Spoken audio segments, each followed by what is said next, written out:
পহেলা August থেকে বাংলাদেশি পণ্যের ওপর অতিরিক্ত ৩৫% শুল্ক আরোপের ঘোষণা দিয়েছেন মার্কিন প্রেসিডেন্ট ডোনাল্ড ট্রাম্প। সেই বার্তা দিয়ে তিনি বাংলাদেশের অন্তর্বর্তী সরকারের প্রধান উপদেষ্টা ড মোহাম্মদ ইউনূসের কাছে একটি চিঠিও পাঠিয়েছেন।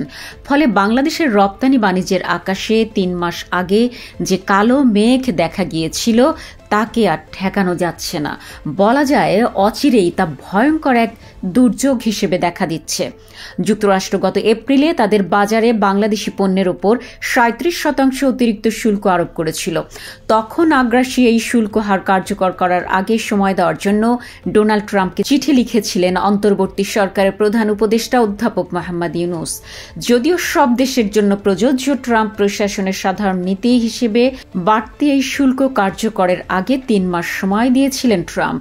ইউনূস সরকারের সমর্থকেরা এটাকে বলেছিলেন ইউনূস ম্যাজিক। ড ইউনূসের চিঠির কারণেই নাকি ট্রাম্প বাড়তি সময়টুকু দিয়েছিলেন। ট্রাম্পের ওই ৩ মাসের সময়সীমা শেষ হচ্ছে ৯ জুলাই বুধবার। তার আগ মুহূর্তে ৭ জুলাই সোমবার একই সঙ্গে ১৪টি দেশের সরকার প্রধানদের কাছে একটি করে চিঠি পাঠিয়েছেন, যেখানে বাংলাদেশও আছে। ড ইউনূসকে পাঠানো চিঠিতে স্পষ্ট বলা আছে, যুক্তরাষ্ট্রের সঙ্গে বাণিজ্য ঘাটতি নিরসনে বিষয়টি সুরাহা না হলে পহেলা আগস্ট থেকে যুক্তরাষ্ট্রে পণ্য রপ্তানিতে উক্ত ৩৫% বর্ধিত হারে শুল্ক দিতে হবে। অন্য চিঠিগুলোর পাশাপাশি ড ইউনূসকে লেখা চিঠিটি নিজের সামাজিক যোগাযোগ মাধ্যম ট্রুথ সোশ্যালে প্রকাশ করেছেন ট্রাম্প। সেখানে ৩৫% শুল্ক সম্পর্কে তিনি বলেছেন, বর্তমানে বিভিন্ন খাতে যে শুল্ক রয়েছে এই শুল্ক তার অতিরিক্ত হিসেবে কার্যকর হবে। উপরন্তু এই শুল্ক এড়াতে যদি ট্রান্সশিপমেন্টের মাধ্যমে পণ্য পাঠানো হয় সেটিও উচ্চ শুল্কের আওতায় পড়বে।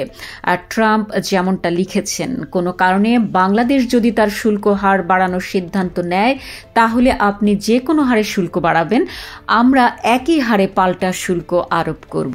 তবে বাংলাদেশ বা আপনার দেশের কোম্পানিগুলো যদি যুক্তরাষ্ট্রে পণ্য উৎপাদন বা তৈরি করার সিদ্ধান্ত নেয় তাহলে তাদের কোনো শুল্ক দিতে হবে না, লিখেছেন ট্রাম্প। বাংলাদেশ যুক্তরাষ্ট্রে রপ্তানি করে মূলত তৈরি পোশাক, যেখানে আগে থেকেই ১৫% শুল্ক আরোপিত আছে। বাড়তি ৩৫% শুল্ক আরোপ তাই বড় ধরনের অর্থনৈতিক আঘাত, বিশেষ করে তৈরি পোশাক শিল্পের জন্য। এই হঠাৎ ও ব্যাপক শুল্ক বৃদ্ধির কারণে বাংলাদেশের তৈরি পোশাক প্রতিযোগিতামূলক সক্ষমতা হারাবে।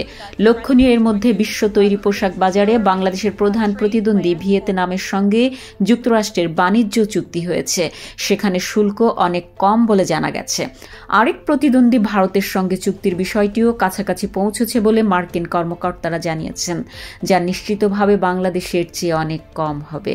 এই শুল্ক বৃদ্ধির বোঝা সরাসরি পোশাক উৎপাদকের ওপর পড়বে, সেই সঙ্গে প্রভাব পড়বে লাখ লাখ শ্রমিকের ওপর, যাদের বেশিরভাগই নারী। ফলে প্রবৃদ্ধি কমে যাওয়া, কর্মসংস্থান হ্রাস ও দারিদ্র্য বৃদ্ধির ঝুঁকি তৈরি হবে।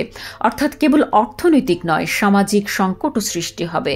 পোশাক রপ্তানির ওপর নির্ভরশীলতা বাংলাদেশের বার্ষিক রপ্তানি আয়ের ৮০% বেশি। তবে ৮ জুলাই মঙ্গলবার প্রকাশিত সমকালের এক প্রতিবেদন মতে বাংলাদেশের বাণিজ্য সচিব শুল্ক আরোপ নিয়ে চিন্তিত নন। তিনি বরং পহেলা আগস্ট অবধি ট্রাম্পের সময় বৃদ্ধির পদক্ষেপকে ইতিবাচক হিসেবে দেখছেন। যদিও যুক্তরাষ্ট্রের সঙ্গে গত ৩ মাসের দ্বিপক্ষীয় শুল্ক আলোচনায় বাংলাদেশের প্রতিনিধিরা চরম ব্যর্থতার পরিচয় দিয়েছেন। এ বিষয়ে বিশিষ্ট অর্থনীতিবিদ সেলিম রায়হান বলেছেন, ভারসাম্যপূর্ণ চুক্তিতে পৌঁছাতে ব্যর্থ হওয়া বর্তমান বৈশ্বিক বাণিজ্য বাস্তবতা ও ভূ রাজনৈতিক পরিবর্তনের পরিপ্রেক্ষিতে বাংলাদেশের ঝুঁকি আরও বাড়িয়ে দিচ্ছে। প্রসঙ্গত, বাংলাদেশের জাতীয় নিরাপত্তা উপদেষ্টা ড খলিলুর রহমান গত ২ সপ্তাহ যাবৎ শুল্ক নিয়ে আলোচনার নামে ওয়াশিংটনে অবস্থান করছেন। বাণিজ্য উপদেষ্টা শেখ বশিরউদ্দিনও সেখানে গেছেন। ইতিমধ্যে ২ দফা বৈঠকও তারা করেছেন মার্কিন টিমের সাথে, কিন্তু ফলাফল শূন্য। জানা গেছে, চুক্তির খসড়ায় যুক্তরাষ্ট্র এমন সব শর্ত আরোপ করেছে যা মানলে বাংলাদেশ অন্যান্য বাণিজ্য অংশীদারের রোষানলে পড়বে। বিশেষ করে চীনের সঙ্গে সম্পর্ক মারাত্মক চ্যালেঞ্জের মুখে পড়বে। শুধু ২০২৪ সালেই বাংলাদেশ যুক্তরাষ্ট্রে প্রায় ৮.৫ বিলিয়ন বা $৮৫০ কোটি পণ্য রপ্তানি করেছে। সাম্প্রতিক সময় উচ্চ রেমিটেন্স প্রবাহের সঙ্গে এ রপ্তানি আয় মিলে দেশের রিজার্ভ ইতিবাচক ধারায় এসেছে। পোশাকের বৃহত্তম বাজার হাতছাড়া হলে নিঃসন্দেহে তা অর্থনীতিতে গভীর ক্ষত সৃষ্টি করবে, যা সামলানোর কোনো উপায় সরকারের হাতে নেই। বিশ্লেষকরা বলছেন, আন্তর্জাতিক বাণিজ্য নীতিমালা ক্রমাগত পরিবর্তিত হচ্ছে। পরিস্থিতিতে বাংলাদেশের প্রতিক্রিয়াও হতে হবে সময়োপযোগী, কৌশলগত ও বহুমাত্রিক। দ্রুত অভিযোজন ব্যর্থ হলে অর্থনৈতিক ঝুঁকি আরও গভীর হবে এবং ভবিষ্যতের সম্ভাবনা ক্ষতিগ্রস্ত হবে। কিন্তু এখন পর্যন্ত আন্তর্জাতিক বাণিজ্য আলোচনায় সরকার কোনো সম্ভাবনা দেখাতে পারেনি। AR news desk, London.